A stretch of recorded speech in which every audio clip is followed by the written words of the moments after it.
Assalamualaikum warahmatullahi wabarakatuh. Nama saya Taula Fadil dari 11 IPA 2 akan menjelaskan tentang masuknya pengaruh Perancis dan Inggris ke Indonesia. Pengertian masuknya Perancis dan Inggris. Kekuasaan Belanda tahun 1799 diambil alih oleh pemerintah Belanda dari VOC. VOC mengalami kerugian yang besar dan menyebabkan kebangkrutan dan dibubarkan. Sebelumnya, penjajahan Belanda atas Indonesia dilakukan oleh VOC sejak tahun 1799 secara resmi dilakukan oleh pemerintah Belanda. Sementara itu, Inggris mengincar Nusantara dari Belanda. Jawa merupakan daerah koloni Belanda Prancis yang belum jatuh ke tangan Inggris sebelum Île-de-France dan Mauritius jatuh ke tangan Inggris pada tahun 1807. Pada tahun 1808, armada Inggris sudah muncul di utara pantai Batavia. Pada tahun 1800, galangan kapal di Pulau Seribu, yaitu di Pulau Onrus, sudah dihancurkan oleh Inggris. Belanda yang pada saat itu mendapat pengaruh dari Prancis sadar kalau tidak mungkin akan mengirimkan pasukan ke Batavia karena ada blokade laut dari Inggris.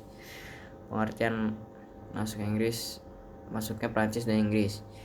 Atas saran dari Napoleon, pemerintah Belanda pada tahun 1806 mengangkat Herman Willem Daendels untuk mengemban tugas berat mempertahankan Pulau Jawa dalam serangan Inggris. Dengan demikian, dalam kurun waktu dari 1806 sampai dengan 1811, Nusantara mendapat pengaruh dari Prancis meskipun para pejabat masih didominasi oleh orang-orang Belanda. Berikut beberapa pejabat yang masih didominasi oleh Belanda. Yang pertama ada Herman Willem Daendels, Gubernur Jenderal Prancis yang keras dan otoriter. Daendels memegang dua tugas utama, yaitu mempertahankan Pulau Jawa agar tidak jatuh ke tangan Inggris, memperbaiki keadaan tanah jajahan dari penyelewengan dan korupsi. Herman Willem Daendels menerapkan kebijakan dalam hal pertahanan yang isinya: 1. Membangun jalan raya pos atau De Grote Postweg dari Anyer sampai Panarukan dengan tujuan agar tentara Belanda dengan cepat untuk bergerak. 2. Mendirikan benteng pertahanan seperti benteng Louis di Surabaya, benteng Mister Cornelis di Batavia. Yang ketiga, membangun angkatan perang yang terdiri dari orang pribumi seperti Legiun Mangkunegaran.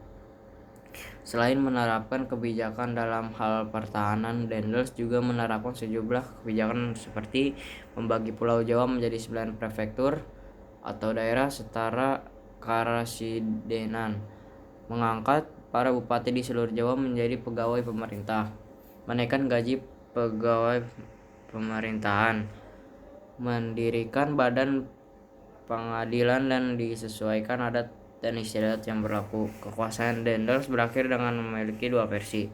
Tenaganya dibutuhkan untuk memimpin tentara Prancis menyerbu Rusia. Hubungan yang buruk antara Daendels dengan para raja di Jawa yang dikhawatirkan akan merugikan Belanda dalam menghadapi serangan dari Inggris.